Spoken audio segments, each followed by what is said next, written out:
TRS కు ఓటమి తప్పదా? వారి నోట అదే మాట. రాష్ట్రంలో మరో 2 వారాల్లో ఎమ్మెల్సీ ఎన్నికలు జరగనుండగా ఉపాధ్యాయులు, పెన్షనర్ల ఓటు కీలకంగా మారనున్నాయి. దీర్ఘకాలంగా పెండింగ్లో ఉన్న సమస్యలు పరిష్కరించాలి అని వారు డిమాండ్ చేస్తుండగా ప్రభుత్వం వాయిదా వేస్తూ వచ్చింది.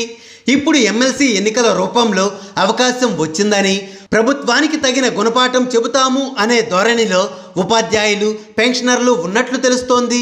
హైదరాబాద్, రంగారెడ్డి, మహబూబ్ నగర్ పట్టభద్రుల నియోజకవర్గానికి 6 ఏళ్ల క్రితం జరిగిన ఎమ్మెల్సీ ఎన్నికల్లో ఉద్యోగ సంఘ నాయకుడైన జి దేవి ప్రసాద్ను బరిలో దించితే విజయం ఖాయమని టీఆర్ఎస్ పార్టీ భావించింది. అయితే అప్పట్లో ప్రభుత్వం పట్ల ఉద్యోగుల్లో అంతగా వ్యతిరేకత లేకపోయినప్పటికీ దేవి ప్రసాదరావు బీజేపీ అభ్యర్థి చేతిలో ఓటమి పాలయ్యారు. ఇప్పుడు ఎన్నో రెట్లు బీజేపీ పుంజుకోగా ఇదే సమయంలో ప్రభుత్వం తీరు పట్ల ఉద్యోగులు గుర్రుగా ఉన్నారు. ఈ సమయంలో ఉపాధ్యాయులు, పెన్షనర్లు అధికార పార్టీ అభ్యర్థికి వ్యతిరేకంగా ఓట్లు వేయాలి అనే సంకల్పంతో ఉన్నట్లు చర్చ జరుగుతోంది. దీంతో ఈ పర్యాయం కూడా ఈ నియోజకవర్గంలో టీఆర్ఎస్ అభ్యర్థి విజయం అంత సులువు కాదనే అభిప్రాయాలు అంతటా వినిపిస్తున్నాయి. ఇటీవల రాష్ట్ర ప్రభుత్వ ఉద్యోగులందరికీ పదోన్నతులు కల్పించిన సమయంలో ప్రభుత్వం ఉపాధ్యాయులను పక్కన పెట్టింది. వారి పదోన్నతుల విషయం పరిగణలోకి తీసుకోకుండా ఉపాధ్యాయులు, ఉద్యోగులు వేరువేరు అంటూ ప్రకటించింది. ఈ వ్యవహారంపై టీచర్లు అగ్గిమీద గుగ్గిలవుతున్నారు. దీనికి తోడు ప్రభుత్వ గుర్తింపు పొందిన ఉపాధ్యాయ సంఘాలు సైతం పదోన్నతుల సమయంలో ప్రభుత్వం వ్యవహరించిన తీరును తీవ్రంగా విమర్శిస్తున్నాయి. సరిగ్గా ఇదే సమయంలో పట్టభద్రుల ఎమ్మెల్సీ ఎన్నికలు రావడంతో అధికార పార్టీ అభ్యర్థికి వ్యతిరేకంగా ఓటు వేసి తమ సత్తా చాటాలి అనే నిర్ణయంతో ప్రభుత్వ ఉపాధ్యాయులు ఉన్నారు. హైదరాబాద్, రంగారెడ్డి, మహబూబ్ నగర్ ఎమ్మెల్సీ నియోజకవర్గంలో సుమారు 30,000కు పైగానే పట్టభద్ర ఉపాధ్యాయ ఓటర్లు ఉన్నట్టు ఓ ఉపాధ్యాయ సంఘ నాయకుడు తెలిపారు. ఉపాధ్యాయుల బాటలోనే పెన్షనర్లు ముందుకు కదులుతున్నారు.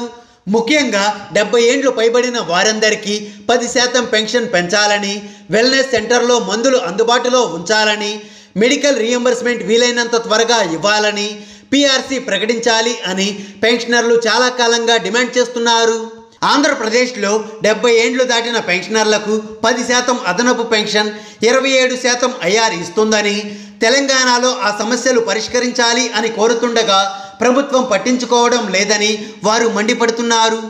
3 నెలల పీఆర్సీ ఇస్తానని ప్రకటించి 3 ఏళ్లైనా ఇవ్వకపోవడాన్ని ప్రశ్నిస్తున్నారు. ఎట్టి పరిస్థితుల్లోనూ అధికార పార్టీ అభ్యర్థికి ఓట్లు వేయబోమని పెన్షనర్ల సంఘం నాయకులు తేల్చి చెప్తున్నారు. తెలంగాణలో అధికార పార్టీపై ఉపాధ్యాయులు, పెన్షనర్లలో ఉన్న ప్రతికూలత ఎవరికి లాభం చేస్తుంది అనేది ఎవరికీ అంతుపట్టడం లేదు.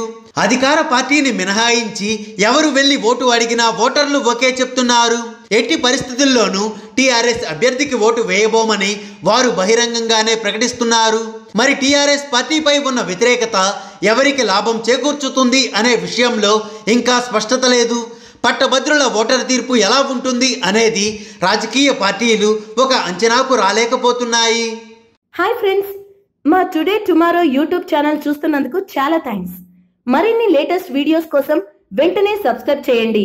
అలాగే ఈ బెల్ ని కూడా రింగ్ చేసేయండి. మా నోటిఫికేషన్స్ అన్ని మీ మొబైల్లో వస్తాయి.